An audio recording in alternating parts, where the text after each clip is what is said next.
ईमानदारी का इनाम। किसी गांव में श्यामू नाम का किसान रहता था।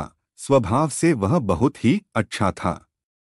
उसका एक खेत था जो बहुत छोटा था, जिस कारण उसके बड़े परिवार की गुजर बसर बहुत मुश्किल से ही हो पाती थी। श्यामू अपने खेत में बहुत मन लगाकर काम करता, लेकिन खेत छोटा होने के कारण काम कुछ ही घंटों में खत्म हो जाता था। उसके बाद वह खाली रहता था। काम के बाद का खाली समय श्यामू को बिताना भारी पड़ता था। इसलिए उसने एक दिन सोचा कि क्यों न इस खाली समय में गांव के ही सेठ जी के खेत पर मजदूरी कर लिया जाए। इससे खाली समय भी कट जाएगा और घर में पैसे की कमी भी कुछ दूर हो जाएगी। गांव के सेठ जी बड़े भले इंसान थे। श्यामू जब उनसे काम मांगने गया तो सेठ जी ने कहा, तुम्हें मेरे खेत पर मजदूरी करने की जरूरत नहीं है। आज से मैं पूरे खेत की जिम्मेदारी तुमको देता हूँ। जो भी फसल होगी आधा मुझे दे देना और आधा तुम ले जाना। सेठ जी के इस भले व्यवहार से श्यामू बहुत खुश हुआ और अगले ही दिन उनके खेत पर काम शुरू कर दिया। वह प्रतिदिन सुबह सबसे पहले अपने खेत का काम खत्म करता और फिर सेठ जी के खेत में काम करने चला जाता था। एक दिन दोपहर को जब श्यामू सेठ जी के खेत में हल चला रहा था, उसी वक्त उसका पैर किसी सख्त चीज से टकराया।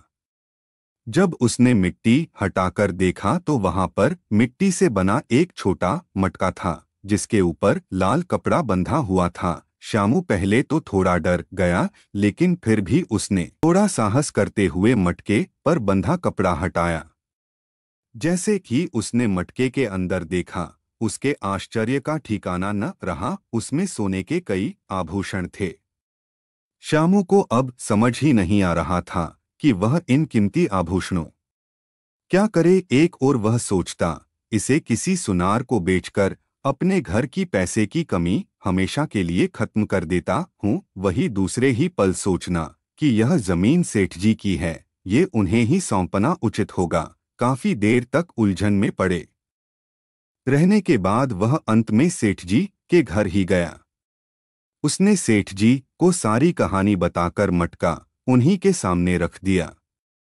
मिट्टी का वह मटका देखकर सेठ जी उसे पहचान गए और बोले, ये मेरी दादी के आभूषण हैं। मैं कई वर्षों से इसे खोजने की कोशिश कर रहा था। मुझे पता नहीं था कि ये कहाँ गड़े हुए हैं। इन्हें अचानक खोजकर तुमने बहुत बड़ा उपकार किया है। तुम्हें इस काम के लिए कोई बड़ा इनाम तो मिलना ही चाहिए।